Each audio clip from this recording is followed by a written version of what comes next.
दोस्तों, आइए जिस प्रकार से अलजेब्रा को हम बता रहे थे उसको आगे बढ़ाते हैं और कुछ आज अलजेब्रिक इक्वेशन लेकर आते हैं जो फार्मूला बेसिस क्वेश्चन पूछे जाता है एग्ज़ाम में। बहुत सा ऐसे क्वेश्चन होता है जो अलजेब्रा का आप LHS = RHS करके बना सकते हैं और एक होता है फार्मूला। तो आइए हम लोग दोनों तरीका देखते हैं। तो LHS और RHS को पहले एक बार समझें आप लोग।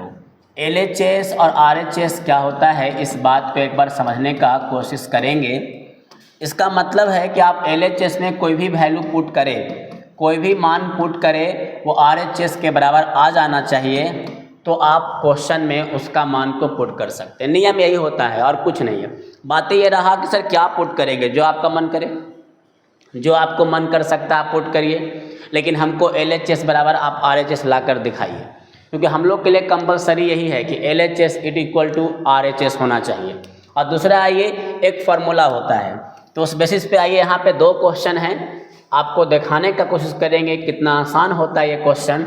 एक क्वेश्चन एक फार्मूला आप पढ़े होंगे कि x + y + z का होल स्क्वायर जब बताया गया होगा तो कहा जाता होगा x² y² z² plus 2xy yz और zx। अगर हम यहाँ बात करें तो आप देख सकते हैं कि x + y का वैल्यू 15 दिया हुआ है, तो यहाँ पे आप कह सकते हैं 15 का स्क्वायर।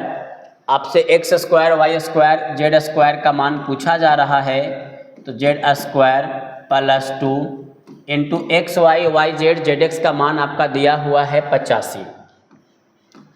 तो आपका यहाँ पे 15 का square 225, x² plus y² plus z² बराबर कितना 170।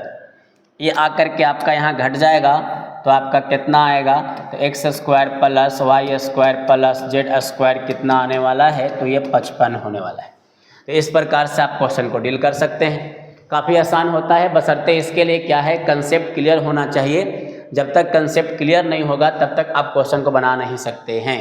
तो आइए आगे बढ़ते हैं हम लोग, दूसरा क्वेश्चन की ओर बढ़ते हैं। दूसरा क्वेश्चन में उसी फार्मूला का प्रयोग करेंगे हम लोग।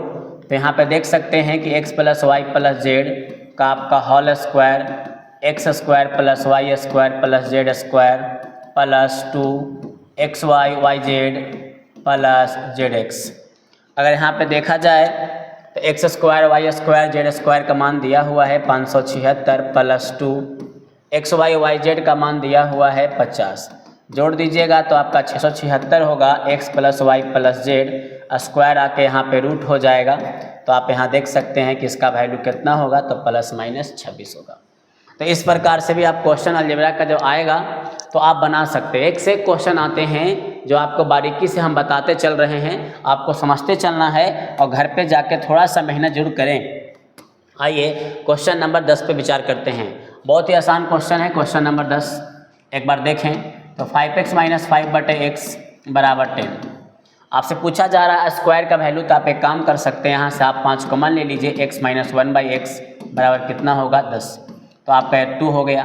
आप यहाँ से आराम से स्क्वायर निकाल सकते हैं। ये आपका स्क्वायर जो होगा ये आपका होगा 2 का स्क्वायर प्लस 2, तो 4 और 2 कितने हो जाएंगे 6। तो इस प्रकार से भी आप क्वेश्चन को बना सकते हैं। आइए काफ़ी बेहतरीन क्वेश्चन को एक एक करके हम लोग देखते हैं और बहुत ही आसान क्वेश्चन होता है। आइए क्वेश्चन नंबर आप 18 देखें। ये कई बार क्वेश्चन एग्जाम में पूछा गया है। क्वेश्चन नंबर 18 कई बार पूछा गया है, तो इसको जरा एक बार बनाने का कोशिश हम लोग करते हैं। क्वेश्चन नंबर 18 जरा आइए देखिएगा। देखा जाए तो ये कह रहा है कि x² - y² - 2yz प्लस ये z² है। कितना है प्लस z², गलती से लिखा गया है माइनस, लेकिन प्लस z² है। आइए by x² plus y² plus 2xy आपका कितना है -z²। अगर आप देखें तो ये आपका ऊपर का जो होगा वो x² माइनस ये होगा y माइनस तो -z का होल स्क्वायर। आप देख सकते हैं ये जो होगा वो x + y का आपका होल स्क्वायर -z²। आप कह सकते हैं कि a + b a - b, अगर a + b करने चले तो a + b y - z एक होगा, और एक आपका होगा आपका x - y + z होगा। और ये नीचे का देखेंगे तो ये होगा x plus y plus z एक होगा, और एक होगा x प्लस वाई माइनस आपका जेड होगा। अगर आप देखेंगे तो ये आपका कट जाएगा, तो आपका बच जाएगा x minus y plus z बटा x plus y plus z. तो इस प्रकार से आप इस क्वेश्चन को बना सकते हैं। बहुत ही आसान होता है, बशर्ते घर पे जाके एक बार तो कोशिश करना ही है आपको। आइए, और क्वेश्चन नंबर 19 देखा जाए तो ये बहुत ही आसान, ये तो बिल्कुल आप इस बात को मान के चले कि आपका ये क्वेश्चन आसान ही होता है। लेकिन इसके लिए पहले आपको कंसेप्ट क्लियर होना चाहिए। आप देख रहे होंगे ये सब क्वेश्चन हमेशा एग्जाम में आता है, क्योंकि आप देखिए चर के रूप में दिया हुआ है, चर के रूप में ही पूछ रहा है। तो जहाँ पे चर शब्द आता है वो क्वेश्चन ऐसे ही वीवीआई हो जाता है, वीवीआई हो जाता है वो बिल्कुल। तो आइए इसको थोड़ा समझते हैं।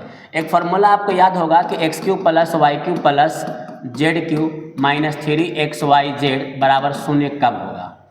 ये 0 कब होता है, जब x plus y plus z बराबर कितना होता है, 0 होता है। तो आइए देखते हैं, इसी का अप्लाई करना है सिर्फ। अगर देखा जाए तो x यहाँ पे है माइनस, तो माइनस वाई, यहाँ पे है माइनस जेड, तो माइनस जेड बराबर 0। तो आप कह सकते हैं कि x बराबर वाई प्लस जेड, क्या होगा, वाई प्लस जेड। आप देख लीजिए कहाँ पे आंसर है। तो इस प्रकार से आप इतने अच्छे क्वेश्चन को भी आप आराम से बना सकते हैं, एग्जाम में कोई दिक्कत नहीं होगा। फिर आइए नेक्स्ट वीडियो में हम लोग मिलते हैं, इससे नए कंसेप्ट लेकर के, और फिर अलजेब्रिक कुछ क्वेश्चन लेकर के हम लोग मुलाकात करेंगे। आज के लिए इतना ही, धन्यवाद।